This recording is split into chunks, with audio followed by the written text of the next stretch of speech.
IPL cricket தொடர் வரும் March 22ஆம் தேதி தொடங்கவுள்ள நிலையில் சமூக வலைதளத்தில் தோனி போட்டுள்ள பதிவு ரசிகர்களின் கவனத்தை ஈர்த்து இருக்கிறது.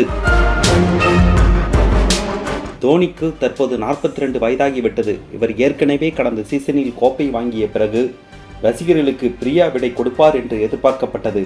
ஆனால் ரசிகர்களின் ஆசைக்காக மீண்டும் ஒருமுறை விளையாட இருப்பதாக கூறியிருந்தார். இந்த நிலையில் இந்த சீசன் தொடங்குவதற்கு முன்பு காலில் அறுவை சிகிச்சை மேற்கொண்ட தோனி தற்போது அதிலிருந்து மீண்டு பயிற்சி செய்து வருகிறார். தற்போது 42 வயது ஆகிவிட்டதால் தோனி நடப்பு சீசனுடன் ஓய்வு பெற போகிறார் என்ற செய்தி வெளியானது.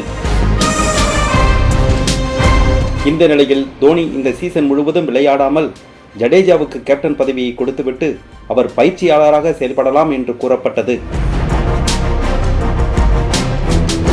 இந்த நிலையில்தான் தோனி சமூக வலைதளத்தில் ஒரு பதிவை வெளியிட்டு இருக்கிறார். அதில் இந்த புதிய சீசனுக்காகவும் புதிய பொறுப்புக்காகவும் என்னால் காத்து கொண்டிருக்க முடியவில்லை என்று தோனி பதிவிட்டு இருக்கிறார். ஃபேஸ்புக்கில் தோனி பதிவு போட்டு நீண்ட நாட்கள் ஆகிவிட்டது. திடீரென்று தோனி இவ்வாறு போட்டிருப்பதால் இது ரசிகர்களின் கவனத்தை பெற்றிருக்கிறது.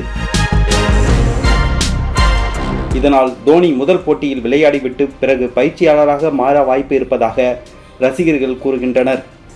ஆனால் இது எதுவுமே கிடையாது, இது ஒரு விளம்பர யுக்தியாக இருக்கலாம் என்று மற்றொரு தரப்பு ரசிகர்கள் கூறுகின்றனர். ஏற்கனவே T20 உலகக்கோப்பையின் போது இப்படித்தான் தோனி ஒரு விளம்பர யுக்தியை பயன்படுத்துவதாகவும் அதேபோல் ஒரு யுக்தியைத்தான் இது இருக்கும் என்று ரசிகர்கள் கருத்து தெரிவித்துள்ளனர்.